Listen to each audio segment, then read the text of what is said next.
조금 전 이재명 정부의 첫 주택 공급 확대 방안이 발표됐습니다. 수도권 주택 공급 물량을 확대하고 공급 속도를 높이겠다는 게 핵심인데요. 관련 내용 이인철 참 좋은 경제연구소장과 함께 보다 자세히 짚어보겠습니다. 소장님 안녕하십니까? 네, 안녕하세요. 예.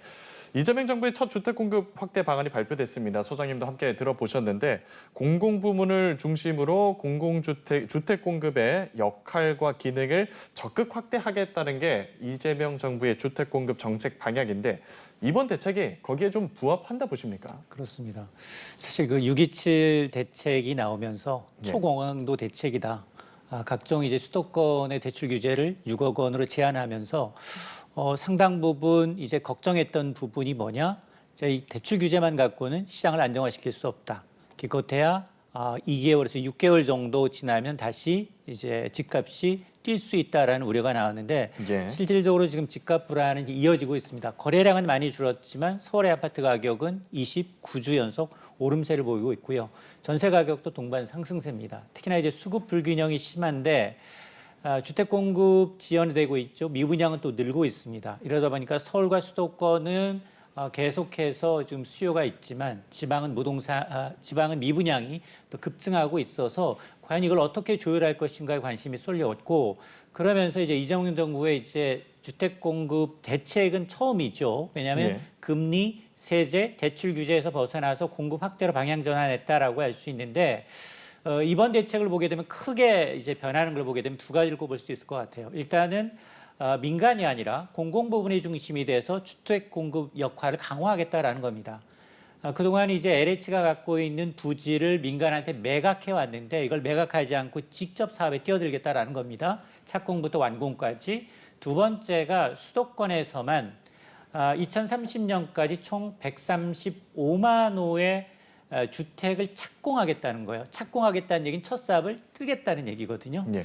자, 그러면서 이제 속도를 줄여서 이제 실수요자들이 원하는 곳에 주택을 공급하겠다라는 얘기인데, 물론 지금 저는 걱정되는 게 사실 LH 주도로 한다.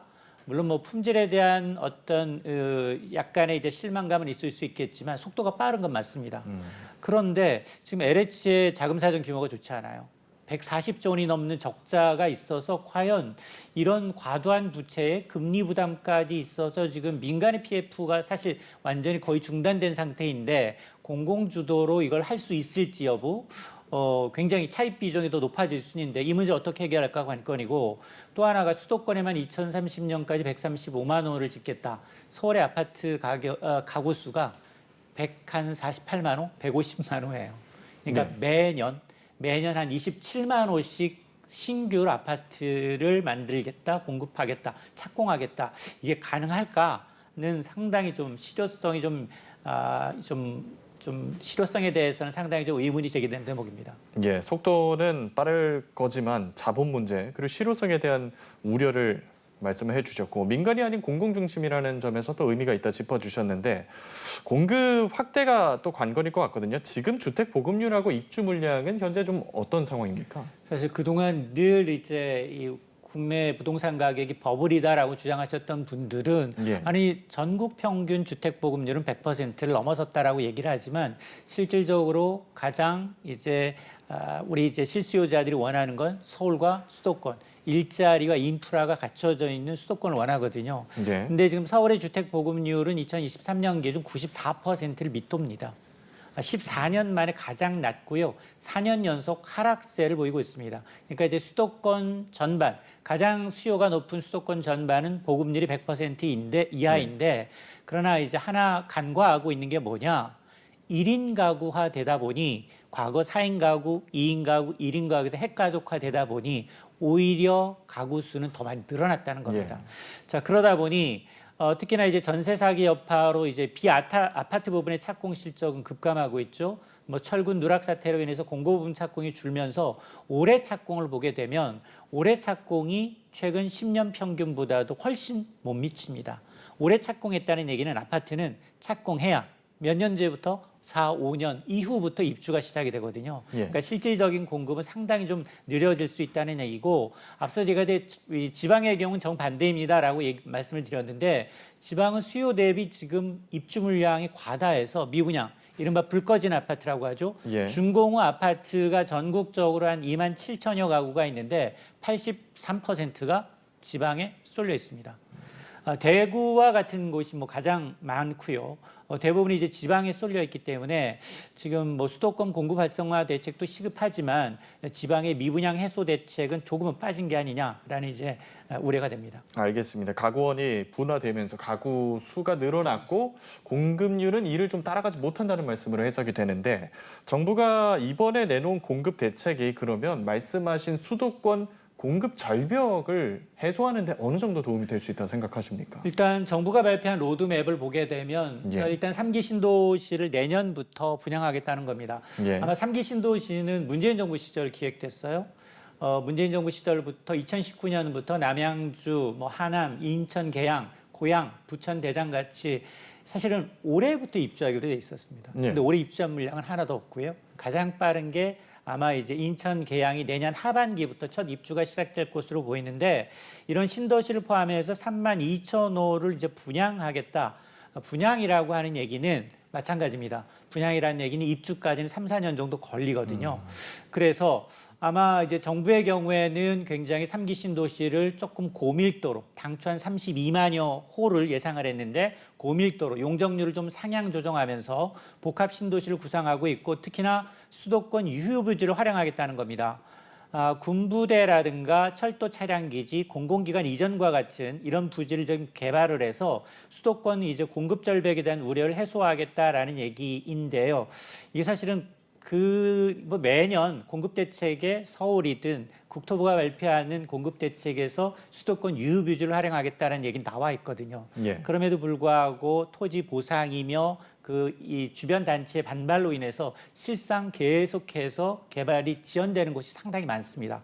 그래서 과연 이제 목표 달성을 위해서는 이 실행 속도를 높여야 되는데 과연 지자체의 협력이 어떻게 될지 주민들이 과연 이걸 어떻게 받아들일지 이 여부가 관건입니다. 예, 빨리 많이 보급하는 게 중요한데 또 하나 중요한 게 이제 국민들 입장에서는 아파트 값이거든요. 가격이 또 한 번 치솟진 않을까. 너무 공공성에 치우치면은 아파트 값이 치솟을 수 있다는 우려에 대해서는 어떻게 생각하십니까? 맞습니다. 지금 서울의 아파트 중위 가격, 중간 가격이요. 가장 비싼 가격과 가장 최저 가격이 중간이 14억이에요. 예. 14억인데 최근에 집을 구매하신 분들의 연봉을 보게 되면 거의 9천만 원, 1억이에요. 그러니까 대출 규제 자체가 6억 원 이하로 제한되다 보니 집을 살 수 있는 사람도 조금은 소득이 뒷받침되는 중산층만 집을 구매할 수 있다라는 얘기거든요. 자, 그럼에도 불구하고 지금 어쨌든 이제 이 아파트 공급 자체가 막혀 있고 그리고 특히 이제 PF 대출로 인한 이제 민간 분양이 좀 원활하지 못하다 보니까 약간의 어떤 이제 시세보다도 조금 저렴하게 분양된 곳은 압도적으로 경쟁률이 높습니다. 이 얘기는 계속해서 이제 분양 가격은 오를 수밖에 없다.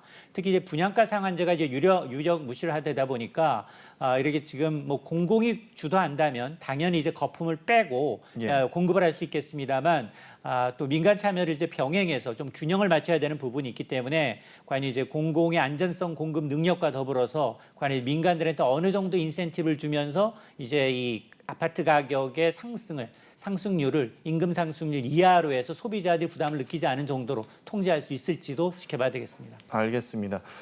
이번 대책 내용 중에 보면 강남 3구랑 용산구 등 규제 지역 내 가계대출, 주택담보대출, LTV 상한을 50%에서 40%로 강화하는 내용도 포함이 됐거든요.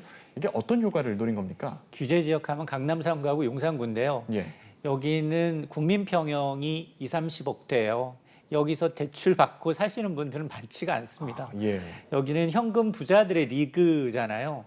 그래서 여기서 뭐 주택담보대출 비율, LTV 상한을 50에서 40%로 낮췄다 하더라도 예. 집값이 30억 원인데 30억 원에 50%니까 15억까지 대출 안 되잖아요. 예. 자체 상징적인 의미는 좀 있습니다.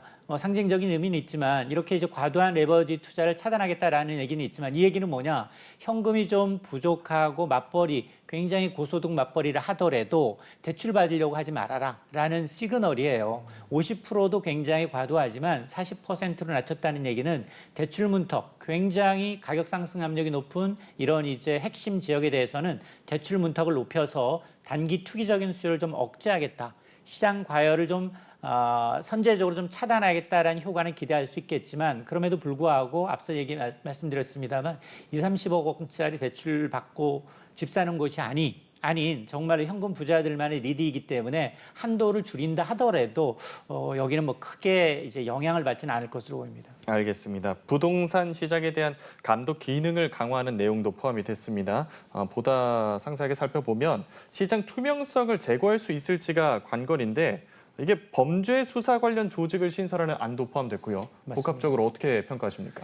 아마 이렇게 현금 부자들이 자녀들한테 이제 편법으로 지원하면서 30억짜리 주택을 이제 분양받는 실사례들이 있다 보니 예. 뭐 국세청까지 동원해서 이제 탈세의 경우는 끝까지 이제 추적을 할 뿐만이 아니라 지금 말씀하셨던 것처럼 어떤 부동산 시장의 투명성을 제고하기 위해서 그동안에 사실은 뭐 전월세 신고제라든가 다 하고 있습니다. 그럼에도 불구하고 감독 기능을 한층 강화하겠다라는 겁니다. 특히 이제 부동산의 범죄 수사 전담을 조직을 좀 신설하게 되고 이게 사실은 부동산 공인중개사 역할이 굉장히 중요하거든요. 계약서와 계약금 입금 증빙자료를 제출을 의무화해서 기획조사와 별도로 아파트, 서울 아파트와 이제 수도권 이제 과밀 지역까지 수사를 좀 확대하겠다라는 얘기인데 이번 조치는 어쨌든 이제 불법 중개, 다운 계약서 그리고 이제 자금 세탁과 같은 이제 부동산 시장의 범죄를 사전에 좀 예방하겠다. 그래서 시장의 질서를 확고히 자리 잡겠다라는 데는 긍정적입니다. 이렇게 되면 뭐 투기는 수요는 좀 억제할 수 있다라고 보고요. 거래 투명성을 높이는 이제 효과는 있지만 그러나 과도한 감독 강화는 행정 부담이나 떨어서 이제 거래가 다소 위축될 수 있습니다. 예. 왜냐하면 감독이 떴다는 자체로 이제 부동산 중개업소는 아예 문을 닫아버리거든요. 자 그러다 보니까 이 실효성은 단속의 지속성과 형평성 그리고 이제 시장 참여자들이 얼마나 이제 신뢰하느냐 여부에 달렸다고 봅니다. 예. 오늘 발표한 방안에 대한 총평 짧게 주신다면 어떻게 말씀하시겠어요? 전 사실은 걱정했던 게 예. 공급도 공급이지만 지금 나타나고 있는 게 사실 전세 시장이에요. 전세 시장은 사실 실수요자들이거든요. 예. 주택대출 규제도 지금 중요합니다만 오늘부터 봤더니 전세대출 한도도 1주택자의 경우에는 한도를 2억 원으로 지금 하향 조정을 하고 있거든요. 자, 이런 걸 감안하게 되면 아마 전세 시장 불안은 좀 더 이어지지 않을까라는 생각이 듭니다. 특히 이제 보증보험 한도가 낮아졌고요. 또 규제 지역의 경우에는 주택담보대출 비율까지 낮아졌기 때문에 지금 정부가 내놓고 있는 이제 DSR 규제가 이제 만에 하나 전세대출에 규제에 이제 포함이 되게 된다면 아마 서민과 그리고 이제 청년층의 주거 부담이 상당히 좀 늘어나면서 이렇게 되면 전세 못 살면 전세 인상분만큼 월세화되거든요. 지금 서울뿐만 아니라 전국적으로 전세 월세 시장 비율이 60%를 넘어섰거든요. 예. 그러다 보니까 정말로 1인층 가구, 청년 가구, 노인 가구의 경우에는 주거비 부담이 늘어나고 있습니다. 예. 이 월세가 굉장히 좀 부담스럽기 때문에 과연 이런 임대주택을 통한 이들이 이제 주거 취약계층의 어떤 전세 대책 마련도 좀 필요해 보입니다. 알겠습니다. 주제를 좀 바꿔서 미국 이민 당국의 조지아주 현지 공장 불법 체류자 단속 관련 얘기 좀 나눠보겠습니다. 관련해서 우리 측에서 급하게 출동하긴 했습니다만 이게 상황이 쉽게 빨리 종료가 될지도 우려가 되고 또 설사 해결이 된다고 해도 한국 기업들이 진출을 목표로 하고 있는 상황에서 계속 좀 걱정이 될 것 같아요. 어떻게 맞습니다. 보십니까? 일단 그 현대차 LG엔솔 이제 조지아주 공장은 이 급습해서 이제 300여 명, 475명의 인원을 체포했기 때문에 일단 현장 공사는 중단됐습니다. 예. 지금 사실은 이 현지 공장에서 일하려면 미국의 규정상 전문직 취업 비자가 필요한 게 사실입니다. 그런데 개수도 제한돼 있죠. 발급 요건이 까다롭고 시간이 많이 걸리다 보니까 그동안 우리 기업들은 관행적으로 기업 출장할 경우에 무비자 형태, 여행 비자라든가 아니면 단기 비연 비자에 의존해 왔는데 바이든 행정부 당시에는 대규모 투자가 이루어졌고 묵인돼 왔어요. 예. 그런데 트럼프 행정부 들어서 지금 강한 반이민 정책을 지금 펼치다 보니까 제동이 걸렸는데요. 자, 문제는 미국이 지금 FTA를 체결한 국가들과는 취업 비자를 할당하고 있습니다. 뭐 예를 든다면 이제 뭐 호주라든가 캐나다라든가 멕시코, 대만과 같은 경우에는 전문직 취업 비자를 할당하고 있는데 한국은 지금 전문직 쿼터 자체가 없습니다. 한 명도 이 혜택을 받지 못하고 있는데요. 예. 10년 전부터 미 의회에서 관련 법안이 발의됐지만 줄줄이 지금 좌절되고 있는데 아마 저는 이번 사태를 계기로 해서 이거는 지금 기업의 문제가 아니거든요. 예. 300여 명의 한국인 근로자들이 지금 구금돼 있는 상황이에요. 굉장히 열악한 이민 수용소에. 자, 그렇다면 지금 이게 문제는 이제 이런 배터리나 물론 충분히 의도는 좀 심증은 갑니다. 왜냐? 트럼프의 속내는 크게 세 가지예요. 일단 값싼 불법 노동자를 사용하지 말아라. 대신에 미국인을 직고용하라. 라는 네. 메시지예요. 이 공장은 지금 현대차와 LG엔솔이 50대 50 투자해서 지금 당초 6조 원이었죠. 예. 그리고 30만 대, 연산 30만 대 배터리셀을 만드는 건데 여기 투자 더 했어요. 9조 원 가까이, 10조 원 가까이 투자를 하면서 2031년까지 미 현지인 고용 8,500명까지 늘리겠다라고 했는데 그것도 못 참겠다는 겁니다. 예. 일하는 공장 준공 과정에서부터 처음부터 이제 값싼 불법 이민자를 쓰지 말고 미국인을 직고용하라라는 압박이고 두 번째가 내년도 중간 선거를 앞두고 바이든 행정부가 만든 일자리 성과 봐라. 대부분 불법 이민자가 자리를 차지하고 있다라는 흠집을 내면서 자신이야말로 진정한 미국인의 일자리를 만든다라는 이미지를 강조하라는 의도이고 세 번째를 보게 되면 아니 근데 왜 현대차냐. 다른 기업도 있는데 이걸 현대차를 시범 케이스로 삼아서 일본이나 유럽연합과 같은 다른 해외 투자 기업들에게도 경고장을 날리는 이른바 단순 법 집행을 넘어서 정치, 국제 투자를 동시에 겨냥한 전략적 행보이기 때문에 이건 기업의 문제가 아니라 정부가 적극적으로 나서서 중재하고 협상을 해야 된다고 봅니다. 예. 짧게 한 말씀만 더 여쭤보겠습니다. 그럼 예정했던 내년 초 가동은 차질이 불가피해진 상황일까요? 맞습니다. 사실은 연내 가동하려고 그랬거든요. 예. 근데 일단 지금 공장 어쨌든 건설 자체가 중단됐기 때문에 거기 지금 300여 명이 지금 대부분 LG엔솔 관련자들 47명 그리고 이제 협력 업체들 한 250여 명 있어요. 예. 이분들의 경우에는 굉장히 이제 이 숙련된 이제 인력들입니다. 그런데 이게 지금 차단이 되게 되면 이분들은 만에 하나 이제 다시 재입국이 불가능해요. 그렇게 되면 이 인력 초기 단계에서부터 인력 확보부터 시작을 해서 여러 가지 문제가 생길 수 있기 때문에 예. 아마 이제 가동 자체가 좀 지연될 가능성이 있어서 이런 걸 지렛대로 삼아서 트럼프 대통령과 우리가 최종 행정명령 당시에 우리도 FTA 체결국이고 우리 투자에 걸맞는 취업 비자를 좀 할당해달라라고 요구를 하고 우리도 전문직 비자를 좀 이 기회에 확보하는 그런 이제 전략적 지혜가 좀 필요해 보입니다. 예, 알겠습니다. 오늘 이인철 참 좋은 경제 연구소장과 함께 관련 내용 짚어봤습니다. 오늘 말씀 고맙습니다.